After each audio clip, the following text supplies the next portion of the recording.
जी अस्सलाम वालेकुम। जर्मनी के शहर बर्लिन से मैं मावा शान इस वक्त मौजूद हूँ बर्लिन ब्रांडनबुर्ग एयरपोर्ट पर। सुबह सुबह का टाइम है, किसी को छोड़ने आई थी। ब्रिटिश एयरवेज़ की उसकी परवाज़ है, लंदन उसको जाना है। अल्लाह ताला सबको खैरियत से पहुँचाए जो भी मुसाफिर यहाँ सफ़र करने की गर्ज से हैं। तो सुबह सुबह मैंने आप लोगों को एक पोस्ट लगाई थी हमारे मौसम की कि किस तरह से हमारा मौसम जो है ना वो अनबिलीवेबल है, यानी कि आप यकीन नहीं कर सकते कि संडे वाले दिन हमारा जो मौसम था वो 31 टेम्परेचर था, 31 सनी वेदर था, बुरा हाल था हमारा गर्मी के मारे।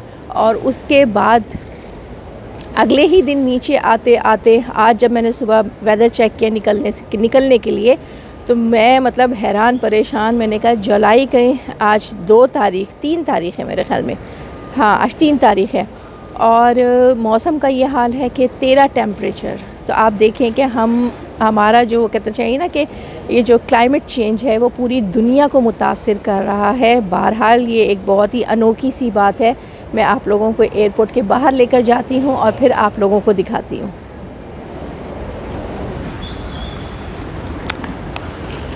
सॉरी, मेरा पीछे का कैमरा जो है ना वो कवर बंद था और इंशाल्लाह कभी मैं आप लोगों को दिखाऊंगी अपने इस तरह का जो है ना मेरा जो मोबाइल का कवर है उसके कैमरे पर भी जो है ना वो भी ढका हुआ है। बाकायदा एक विंडो है जिसको खोला जाता है और उसके बाद जो है वो कैमरा खुलता है, और वरना नॉर्मली हम उसको बंद रखते हैं बैग में कहीं भी जो है ना, फिर वो कैमरा ना गंदा होता है ना उसको स्क्रैचेस पड़ते हैं।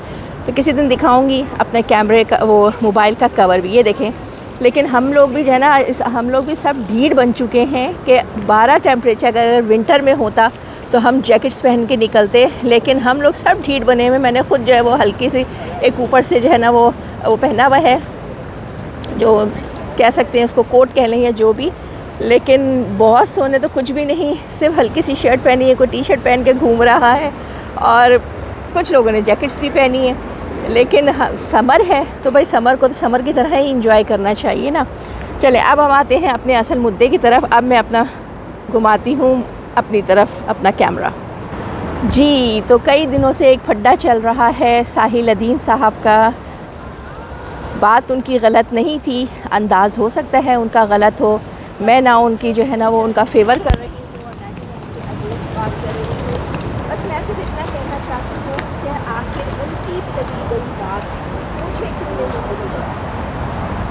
शायद इसलिए कि मैं उन 5% में अपने आप को शुमार करती हूँ जो कि इन मामलात में, जैसे कि उन्होंने कहा कि सिर्फ 5% ही ऐसी हैं जो इनको जो है ना वो चीज़ों को समझती हैं या जानती हैं। तो भाई अल्लाह ताला ने आपको इस दुनिया में क्यों भेजा है? आप लोगों ने क्या मज़े ही करने हैं सिर्फ इस दुनिया में आके? आप लोगों ने जो है वो बड़ी बड़ी आप लोगों ने डिग्रियाँ ले ली इस दुनिया में रहकर, कोई बुराई नहीं है। आप चाहे जो है वो चांद तक पहुँच जाए, लेकिन जन्नत के पहुँचने के लिए आपको कुरान और हदीस का इल्म लेना पड़ेगा। क्यों? क्योंकि तभी तो हमें पता चलेगा सही और गलत की पहचान। हमारा दीन क्या है, अल्लाह हमसे क्या चाहता है, हमें दुनिया में क्यों भेजा गया है, ये वो तमाम चीज़ें हैं जिनके सवालात के जवाब हमें कुरान और हदीस से मिलते हैं। जब तक हम इन चीज़ों को नहीं पढ़ेंगे, नहीं समझेंगे, ना हमें ताबूत का पता चलेगा, ना हमें बेओस का पता चलेगा, ना हमें लान का पता चलेगा। मतलब ये वो मसले मसाइल हैं जिनके बारे में हमें जानना बहुत ज़रूरी है। और मैं अल्लाह को हाजिर नाज़िर जान के कहती हूँ कि जिस दिन आपने खुद समझ के तर्जुमे के साथ कुरान की तालीम हासिल कर ली, सीरत को पढ़ लिया, ना आपके दरमियान फिरते रहेंगे, ना आपके दरमियान तफरका रहेगा, और ना आपको जो है ना वो इस तरह से लगेगा कि जब तक कुरान को ना पढ़ो समझो तो दुनिया के छोटे छोटे मसले जो है ज़िंदगी के वो हमें समझ नहीं आ रहे, तो हमेशा हल किससे दें। एक दफ़ा आप इसे वही जुड़े, कुरान तो वही है ना सबका, सीरत तो वही है, हदीस भी वही है। तो एक दफ़ा खुद से पढ़ कर जो है ना वो कोशिश करें कि ऐसे चीज़ें बात करें आप बदल